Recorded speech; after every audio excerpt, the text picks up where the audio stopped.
নমস্কার বন্ধুরা, আমি চন্দন মল্লিক তোমাদের প্রত্যেককে আমাদের ইউটিউব চ্যানেলে স্বাগত জানাই। বন্ধুরা, কেমন আছো তোমরা সবাই? আশা করছি তোমরা সকলে খুব ভালো আছো, আমিও খুব ভালো আছি।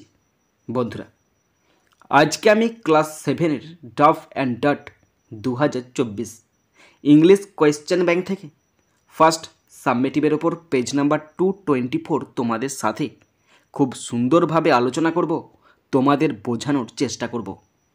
বন্ধুরা, তোমাদের প্রত্যেককে শেষ পর্যন্ত দেখার জন্য অনুরোধ করছি। তোমরা শেষ পর্যন্ত শুনে নেবে এবং দেখে নেবে। শুরু করছি। স্কুলের নাম Contai Hindu girls school, HS, page number 224। তোমরা প্রত্যেকে কোশ্চেন ব্যাংকে 224 পেজ বের করো এবং শেষ পর্যন্ত মন দিয়ে দেখার চেষ্টা করো। টাইম আছে 30 মিনিট, ফুল মার্কস 15। প্রথম আছে সিন, আর সিন থেকে প্রথম আছে প্রোজ। প্রোজটি নেওয়া হয়েছে জওহরলাল নেহেরু রচিত দ্য বুক অফ নেচার নামক প্রোজের ইউনিট 2 থেকে নেওয়া হয়েছে। প্রোজ থেকে কোশ্চেনগুলো শুরু করছি। প্রথম আছে এ এর দাগ। Answer the following questions 1 × 2 = 2। দুটি কোশ্চেন আছে, 1 নাম্বার করে 2 number. First number 1, what does the author mean by the great book of nature? প্রকৃতির মহাগ্রন্থ বলতে লেখক কি বোঝেন? তো আমি কি বুঝি সেটা তোমাদের বলছি। প্রকৃতির বই বলছে the great book of nature বলতে তুমি কি বোঝো? আমি বুঝি প্রকৃতির যে সমস্ত জিনিসপত্রগুলো পর্যবেক্ষণ করলে প্রকৃতি সম্পর্কে তথ্য পাওয়া যায়, প্রকৃতি সম্পর্কে জানতে পারা যায়, সেগুলো হচ্ছে প্রকৃতির বই। সেই জিনিসপত্রগুলো কোনগুলো? পাহাড়, পর্বত, নদ নদী, খালবিল, পুকুর, ডোবা, শিলা, পাথর, নুড়ি, যা কিছু আছে প্রকৃতির জিনিসপত্র, সেইগুলোকে ভালো করে পর্যবেক্ষণ করলে প্রকৃতির সম্পর্কে, তার সম্বন্ধে অনেক তথ্য আমরা পেতে পারি। যে আগে পৃথিবী কেমন ছিল, মানে প্রকৃতি কেমন ছিল, এরপরে পৃথিবী কি হবে, সমস্ত জিনিস আমরা প্রকৃতিকে পর্যবেক্ষণ করলে দেখতে পাওয়া যায়। আর সেইগুলো কি বলা হচ্ছে? Great book of nature. এই কোশ্চেনটা তোমাদের মুখস্থ রাখতে হবে। খুব সুন্দর কোশ্চেন, বইতে দেওয়া আছে, তোমাদের স্যার লিখিয়ে দেবে, চাপের কিছু নেই। তোমরা দেখে নাও আমার আনসারটা। ওকে, দেখো, the great book of nature is not like the book of the people. The great book of nature, এই বইটা মানুষের লেখা কোনো বইয়ের মতো নয়। যে সমস্ত বইগুলো আমরা পড়ছি সেগুলো কেউ না কেউ লিখেছে, সেরকম বইয়ের মতো মোটেই না। It is a mute story of the rocks and mountains and other like things. এটা একদম চুপচাপ গল্প ছেড়ে দেবে। কাদের গল্প ছেড়ে? পাহাড়, পর্বত, নদ নদী, খালবিল, প্রকৃতির জিনিসপত্রের গল্প ছেড়ে দেবে। One must learn it's alphabet with good eyes and years to find out the meaning of many things in nature. একজন যার ভালো দৃষ্টি আছে এবং দেখার ক্ষমতা আছে, মানে পর্যবেক্ষণ করার ক্ষমতা আছে, সেই অবশ্যই তাকে যদি এই সমস্ত জিনিসগুলো পড়তে হয়, অবশ্যই অ্যালফাবেটগুলো শিখতে হবে। অ্যালফাবেটগুলো কোনো বইতে পাওয়া যায় না। প্রকৃতিকে পর্যবেক্ষণ করতে হয় ভালো দৃষ্টি দিয়ে এবং ভালো মনোযোগ দিয়ে, ভালো মন দিয়ে শুনতে হয় প্রকৃতিকে, তাহলেই সে বুঝতে পারবে প্রকৃতির গল্পটা কি। Okay, next number 2, why no books could have been written in old times? পুরানো সময়ে কোনো বই লেখা যেত না কেন? এই সমস্ত বইগুলো কে লিখেছে? মানুষ লিখেছে। আজ থেকে প্রায় 1000 বছর আগে, তারও বেশি সময় আগে, লক্ষ লক্ষ বছর আগে যখন পৃথিবীর সৃষ্টি হয়েছিল, তখন কি মানুষের অস্তিত্ব ছিল? আর যদিও মানুষের অস্তিত্ব থাকতো, তখন কি এত কাগজ কালি উঠেছিল? কিছুই থাকেনি। সবচেয়ে বড় কথা, মানুষের অস্তিত্ব থাকেনি, তাই এই সমস্ত বই লেখা হয়নি। তোমরা এই কোশ্চেনের আনসারটা তোমরা লাইন দেখে লিখতে পারো। তোমরা দেখো 224 পাতাতে প্রথমে লাইনটাই, but in old times when men did not exist surely no books could have been written. এই লাইনটা দেখে দেখে লিখে দিলে হয়ে যাবে। আমি যেটা তোমার সঙ্গে শেয়ার করছি সেটা দেখে নাও। No books could have been written in old times, কোশ্চেনটা সাজিয়েছি প্রথমে। হোয়াই থাকলে কোশ্চেন সাজাবে, তাই no books could have been written in old times because, কারণ men did not exist then, কারণ তখন মানুষের কোনো অস্তিত্ব ছিল না।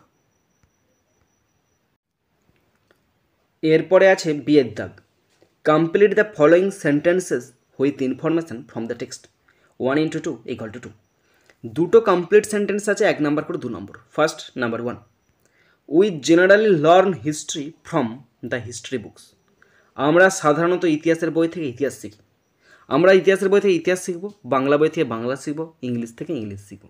এটা সাধারণ একটা জেনারেল কোশ্চেন দিচ্ছে, তাই হিস্ট্রি বুকস হচ্ছে answer. Number 2, fairy tales need not be. শুধু এইটুকু অংশ তোমরা বইতে মেলাও। দেখো 225 পাতায় সেকেন্ড লাইনে এই লাইনটা বলা আছে, but this need not be true. তারপর থেকে যা লেখা আছে দেখে দেখে লিখতে হবে, true as it would not be based on any facts that we had seen. বলছে ফেয়ারি টেল সত্য হওয়ার প্রয়োজন নেই, কেননা এটা আমাদের দেখা কোনো ঘটনার উপর নির্ভর করে গড়ে ওঠেনি। ফেয়ারি টেল মানে রূপকথার গল্প। রূপকথার গল্প মানে কি, যে সমস্ত কাহিনীগুলো আমরা শুনেছি সাপের, বাঘের, পরীর, রাক্ষসের, সেই কাহিনীগুলো সত্য নাও হতে পারে, কেননা সেই কাহিনীগুলো আমরা চোখে দেখিনি। সুতরাং সেগুলো সত্য হওয়ার দরকার নাই, আর সেইগুলোকে আমাদের বিশ্বাস করা দরকার না, কারণ সেগুলো একটা গল্প, রূপকথার গল্প, সত্য নাও হতে পারে। ওকে বন্ধুরা, এরপরে 2 দাগের পোয়েম আছে। পোয়েমটি নেওয়া হয়েছে উইলিয়াম ওয়ার্ডসওয়ার্থ রচিত উই আর 7 নামক পোয়েম থেকে নেওয়া হয়েছে। পোয়েম থেকে কোশ্চেনগুলো শুরু করছি। প্রথম আছে এ এর দাগ, আনসার দ্য ফলোয়িং কোশ্চেন্স 1 × 2 = 2। এখানে দুটি কোশ্চেন আছে, 1 নাম্বার করে 2 number. First number 1, who is the poet of the above poem. ওপরের কবিতার কবিকে। ভীষণ সোজা, শুধু হুটাকে তুলে দিয়ে কবির নাম বসাবে উইলিয়াম ওয়ার্ডসওয়ার্থ, বাকিটা দেখে দেখে টুকে দেবে is the poet of the above poem. William Wordsworth হলেন ওপরের কবিতার কবি। Number 2, where did the girl live. মেয়েটি কোথায় থাকতো। মেয়েটা কুটিরে বাস করতো। শুধু আনসারটা লিখবে, সাজাবে প্রথমে দ্য গার্ল, এখানে ডিড আছে তো, তাহলে ডিডটা উঠে যে বসবে লিভড। দ্য গার্ল, এখানে লিভড করে দিয়েছি, তাই এখানে হবে lived, LIVED, lived. The girl lived in a cottage. মেয়েটির কুটিরে থাকে। এরপর আছে বিয়ের দাগ, take the correct alternatives half × 2 = 1। দুটি অল্টারনেটিভ কোশ্চেন আছে, হাফ করে 1 number. First number 1, the girl feels her life in every parts of the body. মেয়েটি শরীরের প্রতিটি ক্ষেত্রে তার জীবন অনুভব করে। Option B is the right answer. Question 2, the girl should not know of loss of life. জীবন হারিয়ে ফেলা বা জীবন শেষ হয়ে যাওয়ার অর্থ মেয়েটি জানে না। লস অফ লাইফ মানে কি, ডেথ। মেয়েটি মৃত্যু সম্পর্কে কিছুই জানে না। Option C is the right answer. বন্ধুরা, এরপরে আছে গ্রামার অ্যান্ড ভোকাবুলারি, 3 দাগের এ। Complete the following sentences with proper degree of adjectives 1 × 2 = 2। Degree proper form দিয়ে শূন্যস্থান পূরণ করতে দুটো আছে, 1 নাম্বার করে 2 number. Number 1, Mita is thinner than Rita. ব্যাকেটে আছে থিন, আমি বসিয়েছি থিনার। কেন দেখো, ডিগ্রির নিয়ম আছে, যদি অ্যাজ থাকে, যদি সেন্টেন্সের মধ্যে অ্যাজ থাকে তাহলে পজিটিভ ডিগ্রি। ওকে, যদি দ্যান থাকে তাহলে হবে কম্পারেটিভ ডিগ্রি, কম লিখলাম। আর যদি দা থাকে তাহলে হবে সুপারলেটিভ ডিগ্রি, সুপ লিখলাম। ওকে, এখানে আছে দ্যান, তাই কম্পারেটিভ ডিগ্রি বসলো থিনার। এবার এবার বলে রাখি, কম্পারেটিভ ডিগ্রির সঙ্গে ইয়ার যোগ হবে, সুপারলেটিভ ডিগ্রির সঙ্গে EST যোগ হবে। ওকে, তাই এখানে থিন থেকে থিনার বসে গেল, THINN ইয়ার থিনার। মিতা রিতার চেয়ে বেশি রোগা। Number 2, the rose is said to be the loveliest of all flowers. গোলাপকে বলা হয় সব ফুলের মধ্যে সবচেয়ে সুন্দর। দেখো দা বলা আছে, দা মানে সুপারলেটিভ ডিগ্রি বলেছিলাম না, তাহলে সুপারলেটিভ লাভলিয়েস্ট, LOVELIEST, লাভলিয়েস্ট। এরপর আছে বিয়ের দাগ, fill in the blanks with appropriate possessive pronoun and possessive adjectives half × 2 = 1। Possessive pronoun এবং পসেসিভ অ্যাডজেক্টিভের শূন্যস্থান পূরণ করতে দিয়েছে, দুটো আছে, হাফ করে 1 নাম্বার। পড়ছি, দেখে নাও। এটা বইয়ের গ্রামার তোমাদের। Yesterday I gave Sunil my pen. গতকাল সুনীলকে আমি পেনটা দিয়েছিলাম ইন দ্য ক্লাসেতে। এই মাই হয়ে গেল পসেসিভ অ্যাডজেক্টিভ, PA। বিকজ, কারণ he did not bring his, কারণ সে তারটা আনেনি। এই হিজটা হয়ে গেল পসেসিভ প্রোনাউন। হিজটা কি বললাম, পসেসিভ প্রোনাউন, এটা পসেসিভ অ্যাডজেক্টিভ। গতকাল আমি সুনীলকে ক্লাসে আমার কলম দিয়েছিলাম, কারণ সে তারটা আনেনি। ওকে বন্ধুরা, শেষ পর্যন্ত দেখার পর যদি শিখতে পারো, জানতে পারো, কাজে লাগে, অবশ্যই নিজের বন্ধুবান্ধবী, নিজের ভাই বোন, নিজের আত্মীয় পরিজনের মধ্যে শেয়ার করে দেবে এবং তাদেরকেও শেয়ার করতে বলবে।